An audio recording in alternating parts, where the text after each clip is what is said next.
시간 함께 하나님 말씀 살펴보도록 하겠습니다. 오늘 하나님께서 우리에게 주신 말씀은 미가서 3장 1절부터 13절까지의 말씀입니다. 그때 내가 말하였다. 야곱의 우두머리들아, 이스라엘의 지배 지도자들아, 내가 하는 말을 들어라. 정의에 관심을 가져야 할 너희가 선한 것을 미워하고 악한 것을 사랑한다. 너희는 내 백성을 산채로 그 가죽을 벗기고 뼈에서 살을 뜯어낸다. 너희는 내 백성을 잡아먹는다. 가죽을 벗기고 뼈를 산산조각 부수고 고기를 삶듯이 내 백성을 가마솥에 넣고 삶는다. 살려달라고 주님께 부르짖을 날이 그들에게 찾아온다. 그러나 주님께서 그들의 호소를 들은 채도 하지 않을 것이다. 그들이 그렇듯 악을 저질렀으니 주님께서 그들의 기도를 들어주시지 않을 것이다. 예언자들하는 자들이 나의 백성을 속이고 있다. 입에 먹을 것을 물려주면 평화를 외치고 먹을 것을 주지 않으면 전쟁이 다가온다고 협박한다. 예언자들아, 너희의 날이 끝났다. 이미 날이 저물었다. 내 백성을 곁길로 이끌었으니 너희가 다시는 환상을 못 볼 것이고 다시는 예언을 하지 못할 것이다. 선견자들아, 부끄러워하며 술객들이 수치를 당할 것이다. 하나님께서 응답하지 않으시니 그들이 얼굴을 들지 못할 것이다.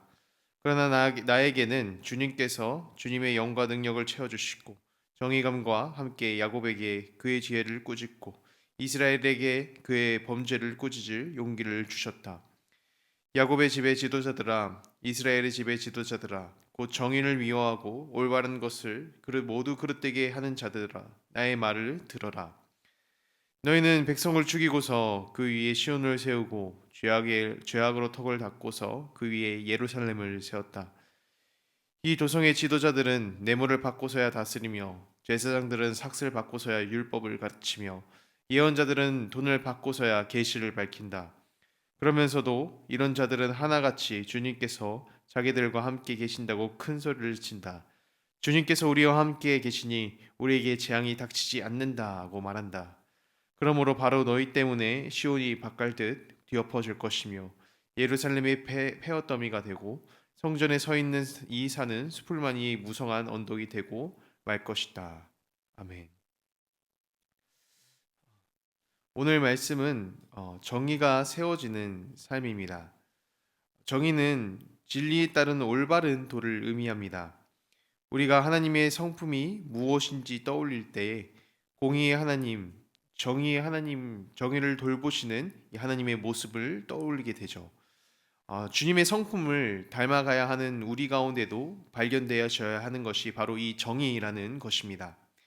하나님께서 사랑이 있기 때문에 성도는 하나님의 사랑을 닮아가야 하고 주님께서는 공의로운 분이시기 때문에 우리의 삶에서도 정의로움이 나타나야 합니다.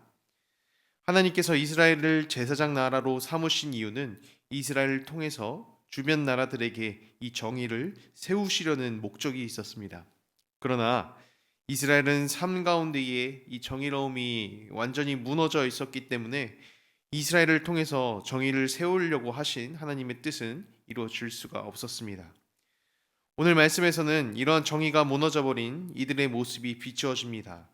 3절 말씀을 보면요. 너희가 내 백성을 잡아먹는다라고 표현을 합니다.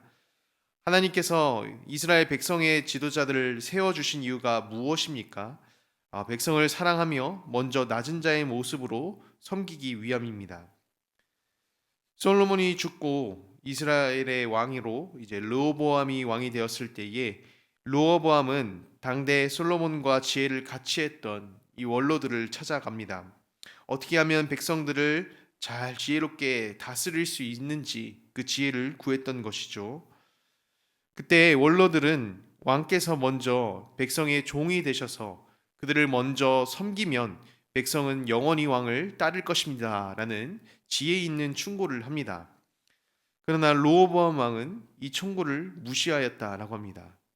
이후에 어떻게 되었습니까? 그가 통치하는 왕국에서는 어떠한 정의도 세워지지 않는 모습을 보게 됩니다. 마찬가지로 하나님께서 사랑하라라고 섬기신 지도자들은 백성들을 잡아먹듯이 원대로 이용하고 또 소모품 사용하듯이 사용하게 되었습니다. 힘이 없는 자들에게 힘이 되어주지 않으며 차갑게 대합니다. 이 가운데는 하나님께서 바라시는 따뜻한 사랑의 모습도 또 함께 세워가져가는 의의 모습도 기대할 수가 없습니다. 이를 바라보며 반대로 우리 삶 가운데에 세워져가는 정의는 주신 것을 나누게 될 때에 또 나에게 주신 힘이 있다면 섬김으로 사용할 때에 세워져 감을 알게 됩니다. 우리가 힘이라는 것이 있다라고 한다면 주님께서 우리에게 힘을 주신 목적은 하나인 것이죠. 바로 섬기고 나누기 위함입니다. 우리에게 주신 지체를 돌봄으로 따뜻한 하나님 나라의 사랑의 모습이 닮아져 가게 되고 주님께서 바라시는 정의의 모습이 나타나기 시작하는 것이죠. 성도 여러분, 우리 삶 가운데에 사랑으로 섬기며 하나님께서 바라시는 정의의 모습이 세워지길 소망합니다. 정의가 무너져 버린 삶에는 우리를 움직이는 삶의 동력 역시도 망가져 있는 모습을 보게 되는데요. 11절에서 이들의 삶을 움직이는 동력에 대해서 말씀은 이렇게 설명합니다. 11절 말씀입니다. 이 도성의 지도자들은 뇌물을 받고서야 다스리며 제사장들은 사클 받고서야 율법을 가르치며 예언자들은 돈을 받고서야 계시를 밝힌다. 그러면서도 이런 자들은 하나같이 주님께서 자기들과 함께 계신다고 큰 소리를 친다. 주님께서 우리와 함께 계시니 우리에게 재앙이 닥치지 않는다고 말한다. 어떠한 이득 없이 하나님께서 주신 소명으로 백성을 섬겨야 하는 지도자든 뇌물을 받아야만 돈을 준 사람만을 위해서 일을 하며 또 말씀을 가르칠 사명이 있는 제사장들과 선지자들은 나에게 이익이 되는 사람들을 위해서 말씀을 전합니다. 나의 욕심을 채우기 위해서 아니면 나에게 도움이 되는 사람들만을 위해서 일하는 삶 가운데는 하나님의 뜻을 따르는 모습이 보이지 않습니다. 또 선지자들이 전하는 말씀 역시 잘못되어 있음을 보게 되는 것이죠.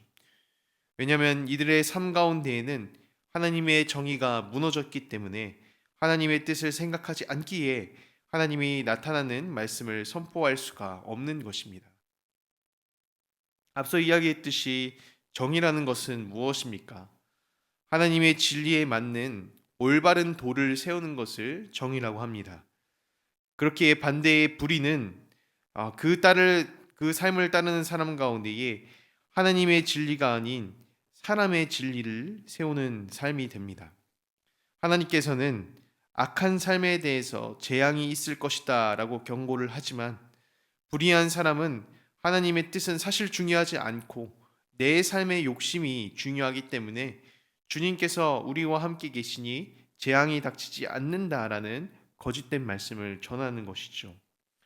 마치 새벽에 불이 나서 시끄럽게 대피하는 이 경고벨이 울리자 그 경고벨을 꺼버리면서 다른 사람들에게 다들 졸리니 아무 일 없는 것으로 하고 들어가 잡시다 라고 말하는 것과 똑같은 것입니다. 하나님의 진리를 세우는 데에 초점을 기울이지 않고 사람의 정의를 세워가면서 마치 그것이 정의인 듯 맞는 듯 그렇게 살아가는 것입니다. 하나님의 백성은 사람의 정의가 아닌 하나님의 정의를 세우는 것을 힘을 쏟는 사람들입니다. 우리의 삶을 움직이는 동력이 무엇입니까? 우리의 삶의 동력은 하나님의 의를 나타내는 것에 있습니다. 하나님의 정의를 세워가는 삶은 맡기신 일에 충성하는 것입니다. 이스라엘 백성들이 악한 길을 걷게 된 이 핵심적인 이유가 무엇입니까? 바로 하나님의 뜻에 충성하지 않은 것입니다. 하나님만을 섬기며 이웃을 사랑해야 하는 것이 주님의 뜻인데 그 주님의 뜻에 충성하지 않습니다. 지도자들 역시 하나님께서 세우신 업무가 있는데 그 업무에 충성하지 않습니다. 이를 바라보며 하나님의 정의가 세워지는 삶은 우리에게 맡기신 일 가운데에 충성하는 것임을 깨닫게 됩니다. 계속해서 달란트를 맡기신 주인의 비유에서도 주인이 맡긴 사명에 충성한 자들에게 그 충성한 종들에게 이와 같이 말합니다. 내가 작은 일에도 충성하였으므로 너에게 더 큰 일을 맡기리라. 성도 여러분, 하나님께서 우리 삶 가운데 맡기신 일에 충성함으로 나아가시길 바랍니다. 수장의 기름보다 한 사람의 순종을 더 귀히 여기시는 하나님. 우리 삶 가운데에 정의를 세워가는 가장 쉬운 방법은 정의로우신 하나님의 말씀과 뜻에 순종하고 충성하게 될 때에 의로운 삶이 세워집니다. 바라기는 나의 뜻과 나의 욕심에 충성하지 않고 하나님의 뜻에 충성하여 정의를 세우는 삶을 살아가시는 성도 여러분들이 되시길 주님의 이름으로 축복합니다. 우리 함께 기도하시겠습니다. 하나님 아버지, 우리를 거룩한 성도의 이름으로 불러주시니 감사합니다. 우리에게 맡겨주신 것들과 지체들이 먼저 섬기며 돌보라고 보내주신 것을 인정하오니 하나님의 뜻에 순종하며 우리에게 주신 이웃들을 사랑으로 돌볼 수 있는 온유함을 우리 가운데에 허락하여 주시옵소서. 하나님의 뜻보다 내 생각이 앞설 때에는 우리 마음 가운데에 경고의 마음을 주시고 주님께서 주시는 말씀에 따라서 살아가는 충성의 열매를 주시옵소서. 이 추운 겨울을 지나며 힘든 시기를 보내고 있는 우리의 지체들이 있습니다. 육체적인 아픔과 또 경제적인 어려움으로 고통받고 있는 지체들을 주님께서 돌보시고 또 양상의 공동체가 따뜻한 사랑으로 서로에게 위로가 되는 힘이 있는 공동체가 될 수 있도록 주님께서 돌보아 주시옵소서.